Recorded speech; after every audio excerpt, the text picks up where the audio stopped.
Welcome to a very special episode of Killing Whisky History. Burp. Excuse me.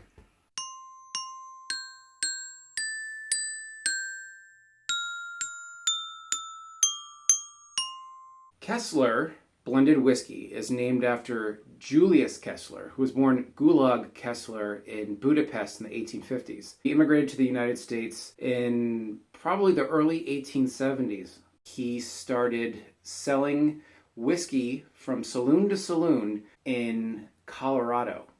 And apparently he got so successful at it, he was able to build up enough of a fortune to buy Cedar Brook Distillery. At Cedar Brook Distillery, he was able to actually distill some of his product and was very, very successful until Prohibition hit. In 1934, he was hired by Sam Bronfman, who was running Seagram's at the time, to start the Kessler Distilling Company. The Kessler Distilling Company produced Kessler, an American blended whiskey, which was partially straight American whiskey and partially neutral spirit, like vodka. Its slogan was smooth as silk. Julius Kessler passed away in 1940 while his Kessler brand was doing very well. The brand continued under Seagram's until 2000 when Edgar Bronfman Jr. started selling off the alcohol companies. Beam Incorporated got Kessler. Beam continued to produce Kessler until it was bought by Suntory in 2014. Kessler blended whiskey is still being produced today and is, by some metrics, the second best-selling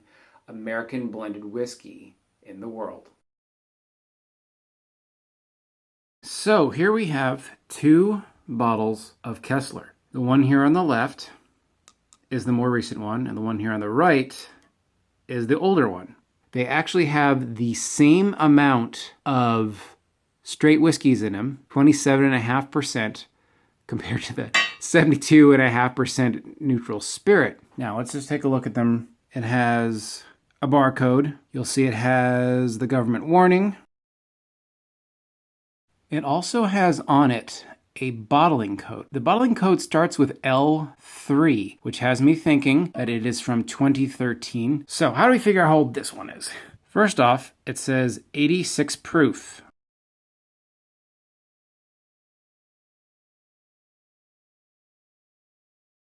It's hard to see in the light, but it says 1/10 pint.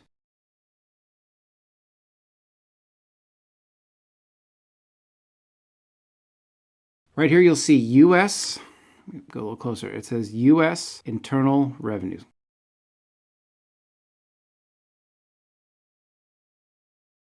But then I noticed on the bottom, right here, 72. The mini bottle itself was made in 1972. This is the one that was bottled in 2013.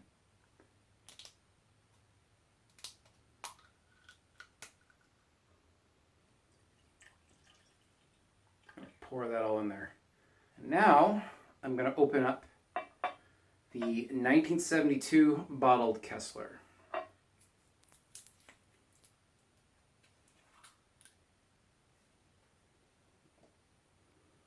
You can actually smell it already, which is really interesting. I'm gonna do it like this. Very curious.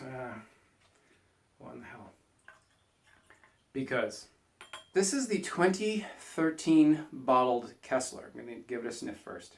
You have barrel char, you have more barrel char, a little bit of vanilla. What you also have is turpentine. The old Kessler. It smells like old books. A little bit of wasabi. A familiar artificial note like polyester or carpet. It has less of that turpentine note. I'm going to taste this now. My expectation is that this is going to taste like cirrhosis and sidewalk urine. It's sweet, like sweet and low. A bit of wood extraction going on. It is not smooth as silk. Back to the old one.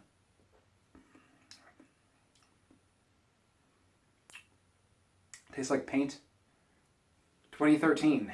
It's like some sort of artificial nut flavor that they made in a factory in New Jersey. glue, notebook paper, that VOC paint note. There's something so fake about the taste. It's something that could never be created in nature or a distillery. To 1972. It was a good year for Steve Carlton. There is some woodiness to it, like the wrong parts of the wood, like rosin and bark. This is not the worst American whiskey I've ever tasted because there's enough blandness to it that it keeps from being totally disgusting. Someone who's doing shots or someone's drinking like directly from the bottle, this is not an easy drinker. There's a little bit of raisin, a bit of prune. I wouldn't say this is good. I would never drink this again if you paid me. Its finish has that artificial sweetener, that artificial nutty note, white vinegar tanginess. And it's quite thorough. It's quite full, and it's, I think, shaving the taste buds out of my mouth. This one's finish is more mild, is less violent than this one. I would say this finish is actually shorter than this finish. Probably because its vile elements are milder.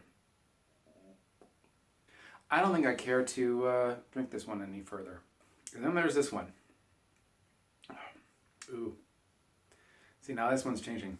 This one is developing something tremendously ugly in the palate. I'm talking like genuine poisonous compounds. If you ever had the pleasure of shooting plastic bottle vodka, it has that note to it that if you ponder it for a moment after you take your shot of vodka, you may question your choices in life when the note hits. This has that. Papa. Oh, thank God. Sounds like my time is up. Smooth as silk, smooth as silk, smooth as silk.